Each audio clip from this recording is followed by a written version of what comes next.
It makes me want to throw up saying this, Joe, but it's week 9 in college football already. That's hard to believe. I was just thinking about earlier today, like week 0. I remember I was watching at a pool and I was in a bathing suit, and that's almost, geez, 2 months ago yesterday, or 2 months ago tomorrow, as of recording this on the 22nd. It's insane how quick it's going, and this time next week we'll be previewing the games for Saturday, November 1st. Like, doesn't feel real, but we're building up to, I think, a special down the stretch run. Like, you look, we're going to talk about some games this week. Last week, I think, was probably my favorite slate of the season so far. In every window, there was great games, but looking at the rankings, and we can kind of have a little bit of a discussion about this before we get into the games this week. But you look at the top 25 right now, I think every team in that top 25 still has a legit chance to make the playoff. Are they all, legitimate contenders? Probably not. I'd say maybe 15 of those are actually have a legit chance, but a ballpark shot, still a fighter's chance. Like, everyone in the top 25 is still alive as we head into the last week here of October. It's pretty special, I think, Joe. Yeah, I mean, you're 100% right. Like every single one of these teams, if you go down, like like you said, don't get me wrong, are all these teams legit per se? Who the hell knows? But like Cincinnati at 21 right now is 6-1. They haven't lost a game in the Big 12 yet. They could make the playoff. Texas at 5-2, as bad as they've looked, if they went out there in Illinois, Arizona State, Michigan, all 5-2 teams. LSU is down there. Louisville out of nowhere in the ACC at 19 after beating Miami. USF at 18. Like, you go through every single one of these teams, all have very legitimate chances of or still being alive. I shouldn't say legitimate chance, but every single one of these teams is very much alive, and there is an absolute path for them to get in to that 12-team playoff. And the one thing I think we have a lot of this year, right now, you're starting to see Ohio State separate. You're starting to see Indiana there. A&M, I think this is going to be the big test. We'll talk about them later on in the show. But that, like, 7 through 25, it is a real, like, from Georgia Tech down to Michigan at 25. You could make an argument that any one of those teams could beat each other, in my opinion. I mean, it's a very, very solid group. We have some years where there's just like a clear, gap, but I Yep. think these are all very good teams right now. I think there's, we could see a whole lot of change, and there's still some teams that are probably, sitting there in the weeds. There might even be a team unranked. Who knows? That might get hot at the right time. There's still a whole lot of football left to be played, and this is definitely.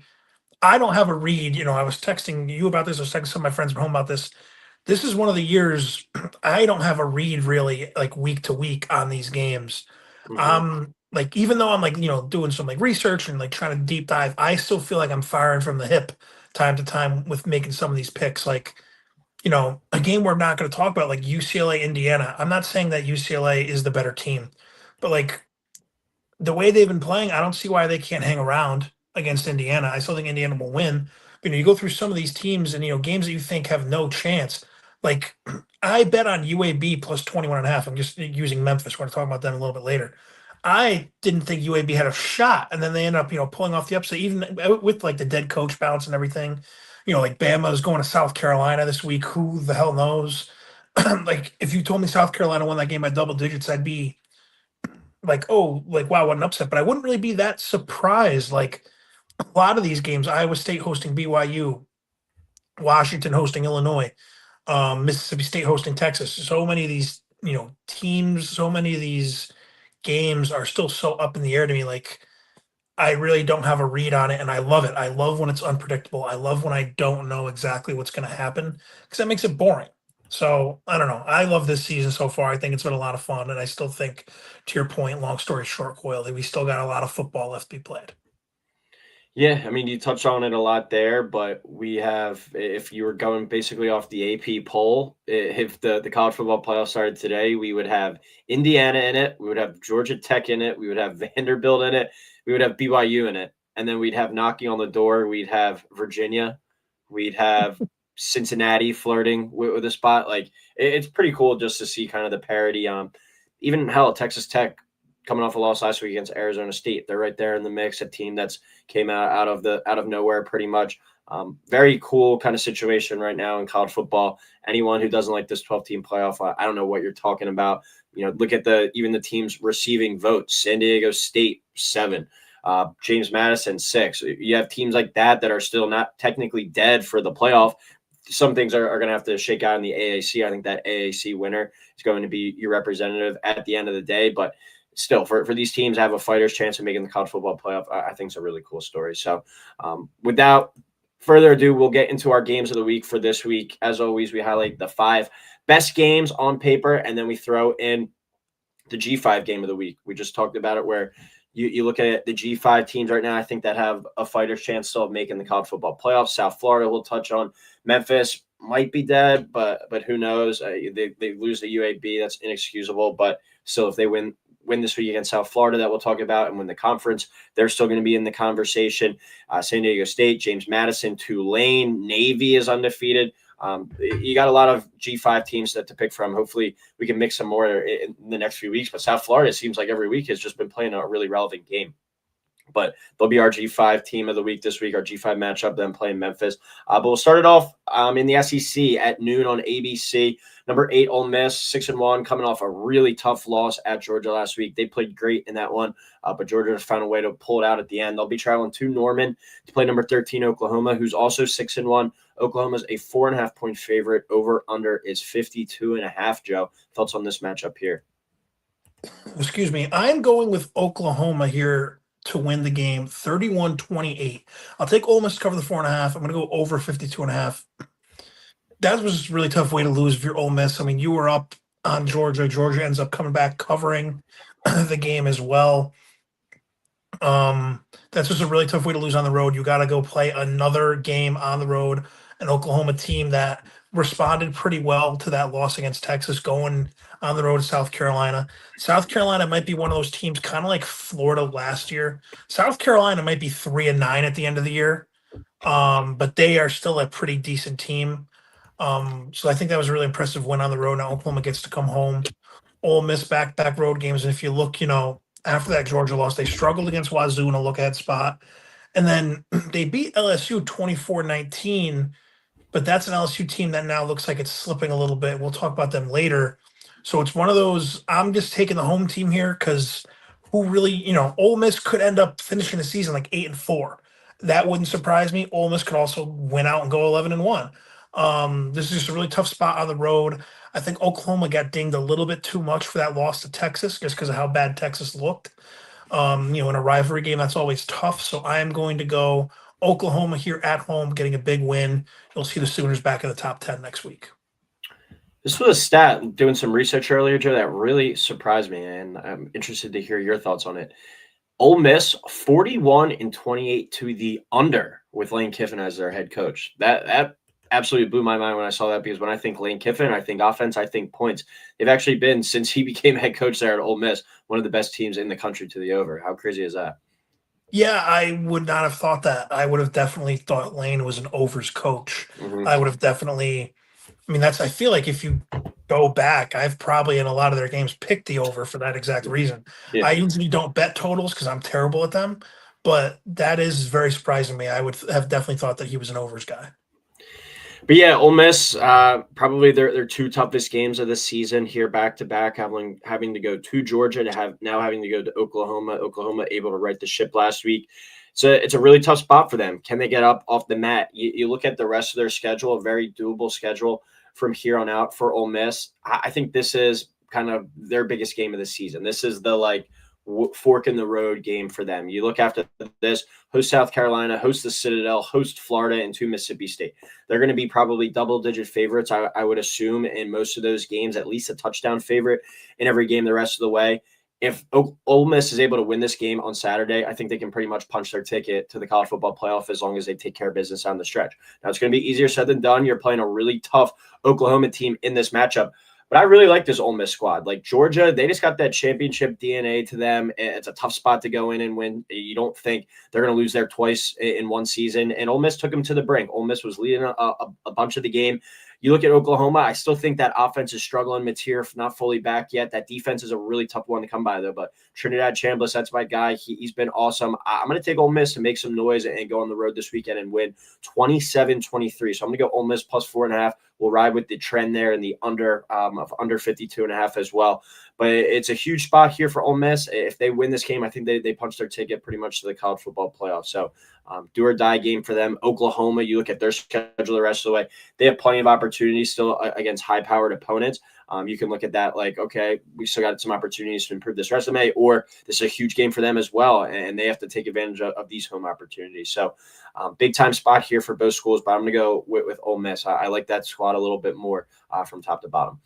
All right, we'll go to our G5 game now. Noon kick on ESPN2, number 18 South Florida at 6-1, who we've talked a ton about this year. They'll be traveling to Memphis, who's 6-1 as well. USF is a 3.5-point favorite here, over under 65.5. Joe. I know we were already talking about it. This really sucks that Memphis lost that game to UAB. I mean, this look ahead spot, and that was a huge look ahead spot. This could have been an awesome, like I could have seen game day going here. This would have been like their one excuse to actually go to a non-SEC or a Big Ten game. This could have been a huge matchup, but is what it is. That's the beauty of college football. Like that was a great upset for UAB. That being said, I'm going with South Florida, 38-31.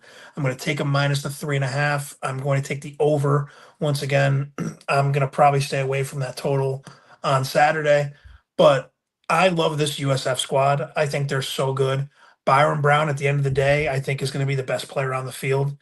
And he kind of has that like Superman mode where he is the team's leading rusher, obviously is the team leading passer, and he's like whenever they need a big play, he seems to always get one. And ever since that loss to Miami, which was we kind of predicted it on the show. I mean, they were just playing in those high intensity games. They were due for a letdown. But ever since that Miami game, they've been throttling teams. They beat FCS South Carolina State 63-14. They beat Charlotte at home 54-26. They smoked North Texas, North Texas is 6-1. Their only loss was that South Florida game, 63-36. And then they just beat FAU last week 48-13. I think South Florida is really good. I know they're going into a hornet's nest at Memphis. Memphis fans are going to be showing up. This is their Super Bowl because the one thing that does scare me with picking South Florida, this is a Memphis team now. Their back is against the wall. They need to win out to even make the conference title game because with a conference loss, you have 3 teams, including USF. Like if you were to lose this game, undefeated still, you need a whole heck of a lot of help to sneak in there. But that loss to UAB is big because now that puts them, even if they win out and win the American, that's a bad enough loss to where if you stack them up to like, let's say Boise runs the table. San Diego State right now is receiving votes. We were talking about them as well because it'll most likely be a Mountain West team unless JMU wins out. But you're going to have, that loss to UAB. If you're weighing resumes, like let's say it's JMU that goes undefeated, JMU's losses to a now ranked Louisville, your losses to a UAB team that right now is sitting at 3-4. At best, maybe they sneak into a bowl game, but when Trent Dilfer was coaching them, they were one of the worst teams in the country, really bad. So this is a huge game for Memphis. I'm still going to go with USF at the end of the day. I'm going to take the better quarterback. I'm going to take the better, athlete on the field who, like I said, if USF needs a big, 3rd and long, he could do it with his legs. He could do it with his arms. So I'm going to go with USF.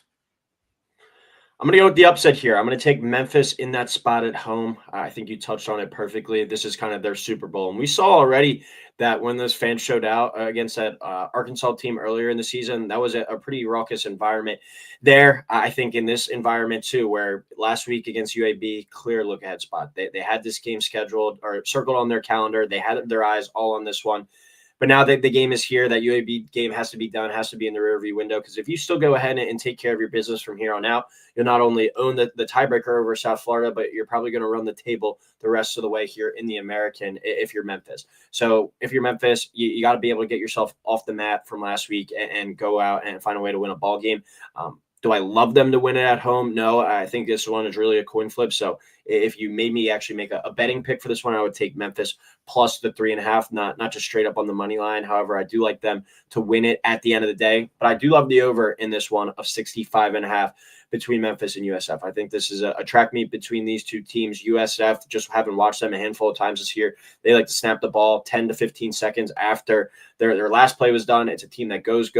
Memphis, as we know, under Silverfield, has been an offensive juggernaut, have been able to put up points over the past few seasons. So these are two teams that are built on their offensive identity. I really like a lot of points in this matchup. So give me 35-31 Memphis to win this one, over 65.5 there, and Memphis plus 3.5 to cover. All right, we go to the SEC now. Game day will be at this one, Joe. Number 15, Missouri at 6-1. At number 10, Vanderbilt, 6-1. College game day going to that. If that doesn't tell you the state of college football right now, then what does? 3:30 kick on ESPN. Vandy getting 2.5 here at home again. Our 2.5-point favorite, over under 52.5. Similar line, similar total to last week against LSU. Do you like them in the same spot, Joe? I do. I love Vandy in this spot. I'm taking them 35-21. I think they're going to smoke Missouri. I love Bo Pabula. He's great. He's awesome. Do not get me wrong. I think Missouri is a really good team. But Vandy, we saw last week with LSU in town, that was like a legit SEC environment. I've never seen that out of Vandy before. I know, we keep talking about over and over again. Oh my God, with Vandy, but it's well deserved. Vandy was the laughing stock of college of Power Four football our entire lives, Coyle, and probably if you go back through our parents' lives as well. I mean, Vandy, Diego Pavia, what he's done there, what Clark Lee, what the whole staff has done is so awesome. Their one loss is a respectable loss at Bama. I really like Vandy in this spot. If they win this game and they're sitting at 7-1, like we could legitimately we're in a world where Vandy might be favored. Like if you look at you can bet playoff yes or no. We might have a world where Vanderbilt is favored to make the playoff rather than miss the playoff if they win this game. Because after this at Texas, that's a tough game. I could see them losing that game. Then you get Auburn and Kentucky at home, and then at Tennessee. That might be the biggest Vandy Tennessee game since like 1904, back when Vandy was like winning a national title, like way back in the day. Like that's going to be a massive It was game. a good team. Yeah, back in the That day, man. 04 team. That 04 team probably beat the Not Nashville 2004. YMCA. No, the 1904 team. Probably playing the Nashville and Murfreesboro YMCA. But I am going with Vandy at home, Diego Pavia. Like I said, everything that I've seen from Vandy is just so impressive. And at home, Missouri going on the road. I think Missouri's a good team. Like I said, I don't know how great they are. They had that opportunity with Bama coming to town. They lost that game. Close loss, don't get me wrong. But, beating Auburn by a touchdown on the road in overtime or double, was it double? They ended up going to double overtime? Yeah. It did end up going to double overtime. Now you got to go on the road to a much more talented, never thought I'd say that, Vanderbilt team. I just think that's a really tough spot. That definitely, if they lose that game, though, Missouri definitely will not be out of it. I know they're 15th right now, but you still got A&M at home. You still got Oklahoma on the road. If you take care of business down the stretch, you can still very much be in the picture. I just think this is a really tough spot for Missouri. So I am going to go with Vanderbilt, and Vanderbilt will be 7-1. Potentially, if things slide their way, Vandy might be like 7 or 8 in the country. Yeah, right now on DraftKings, Vanderbilt is plus 240 to make the college football. But I'm right there with you. That probably goes to, close to even money, I think, as you could get. I still don't think they're fully getting the respect of Las Vegas. But I think that's where Vanderbilt has thrived, where over these past 2 years now, people have still looked down on them. People still think they're little old Vanderbilt. And slowly but surely, they're getting more and more respect. Diego, I think, definitely strikes fear into other teams' eyes. But you look up front on the trenches, they were pushing around LSU all week last week. Diego able to make plays when it happened. Clark Lee is a great coach.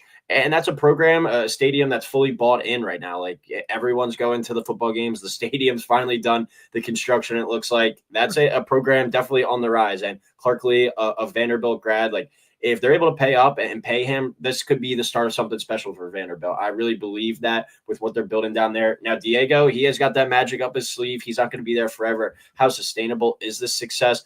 But I think you kind of put the future to the side and you just take this moment into account. This Vandy team's got something special to them. I'm not going to pick against them. I'm going to take them to win 30-27. They cover that 2.5 at home, and the over a 52.5 hits as well. And Vanderbilt moves one step closer to potentially going to the college football playoff. All right, we go to the Big 12 now. Number 11, BYU at 7-0, coming off a big-time win last week against Utah. They'll be traveling to Ames to play 5-2 Iowa State, 3:30 kick on Fox. Iowa State, though, Joe, 2.5-point favorite here, over under 49.5 with the number 11 Cougars coming to town. Yeah, I'm going with Iowa State here, 27-24. I'll take them to cover that 2.5. I'm going to go with the over. This is just purely, I think you have a BYU team that's so high after winning that rivalry game at home, and you have an Iowa State team that's just like in the gutter after that great start. You're sitting at 5-0. You lost 2 straight. But the one thing Iowa State has going for them in this game, especially, BYU just had the big win against Utah in the rivalry game.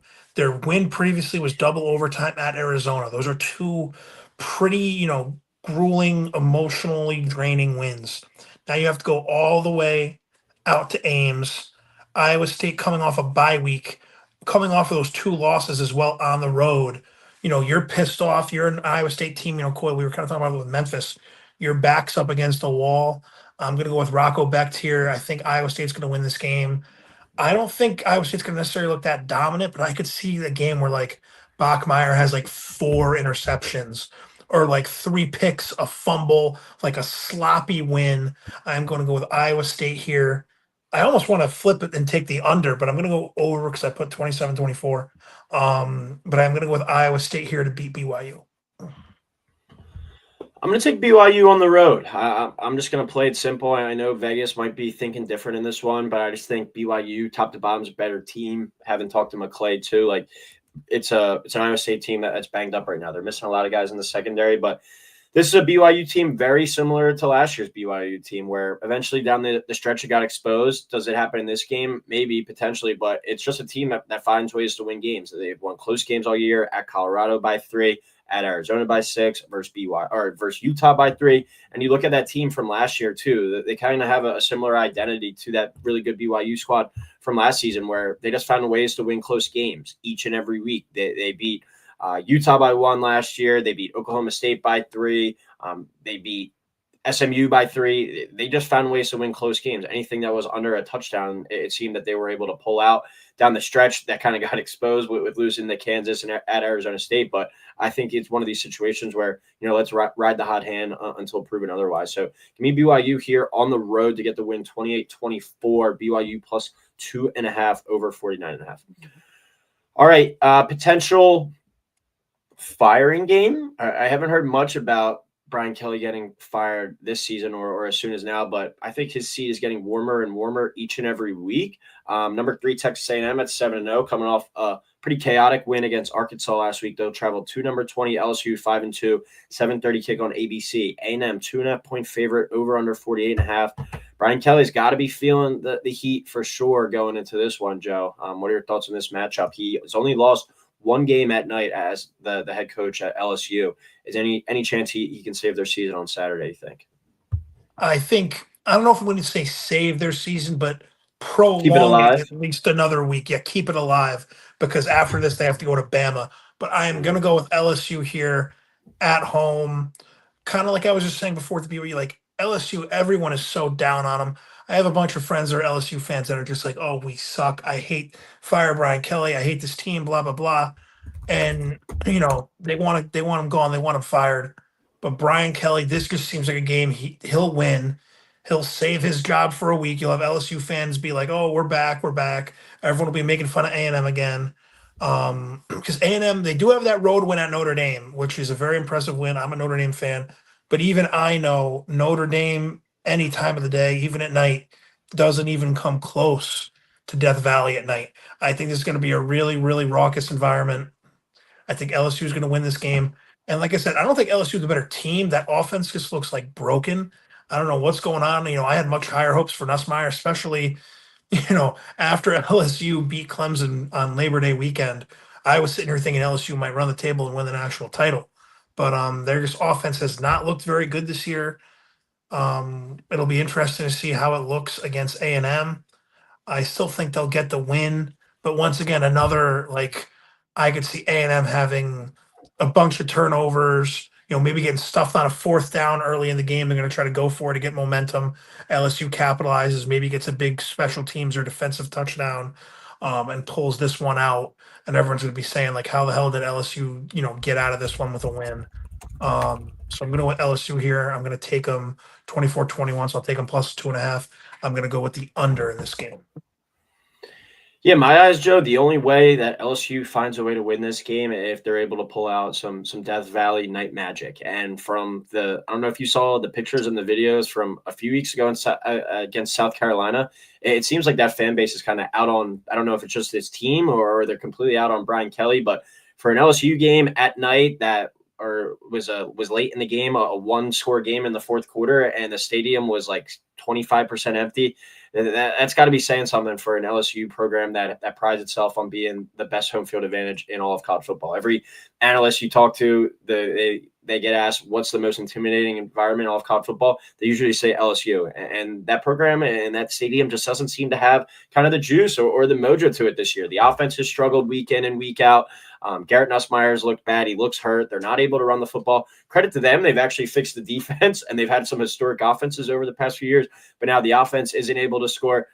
They lost to Ole Miss, as we touched on. They just lost to Vanderbilt. Now Texas A&M, that might be the best team that they've played all season. I think it's just a program that is headed nowhere this season, and they might need a complete reset, whether it's at the top with the head coach or just kind of bringing in a new infusion of guys. It was a team that brought a lot back from last year, added a lot through the portal, but when you kind of roll back some of the same old tricks that got you to the same place before, it doesn't always lead to success. So I think it's an LSU program that is headed nowhere the rest of the season. I'm going to continue to fade them. I faded them against Vanderbilt. I faded them against Ole Miss, and it's a team that has given me no faith on the football field besides the kind of logo on their helmet, the brand name of LSU.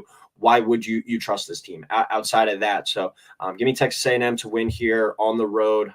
They're being a favorite here is pretty wild as well. Just goes to show you how much Vegas is disrespecting this LSU team. I'll take Texas A&M 31-23. So A&M minus 2.5 over 48.5. All right, finish us off on a Big 12 matchup. Houston at 6-1 at number 24, Arizona State, who's 5-2. 8 o'clock kickoff on ESPN2. Arizona State 8.5-point favorite, over under 47.5.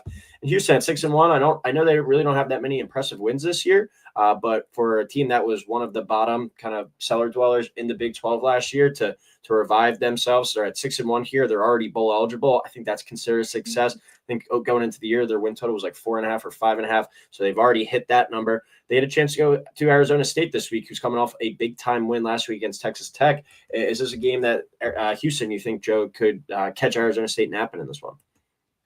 I definitely think they could catch them napping. Arizona State coming off that big win, like you said, but I don't think they're going. I just think Arizona State is in a totally different class. Like if you look, they were at home against Texas Tech, and Texas Tech took care of business.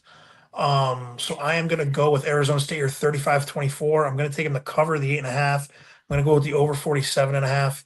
Wegman still being in college is crazy to me. I feel like he's been in there since we were like freshmen in college. You and I hanging out in McHale back in the day. I feel like we were watching him play ball.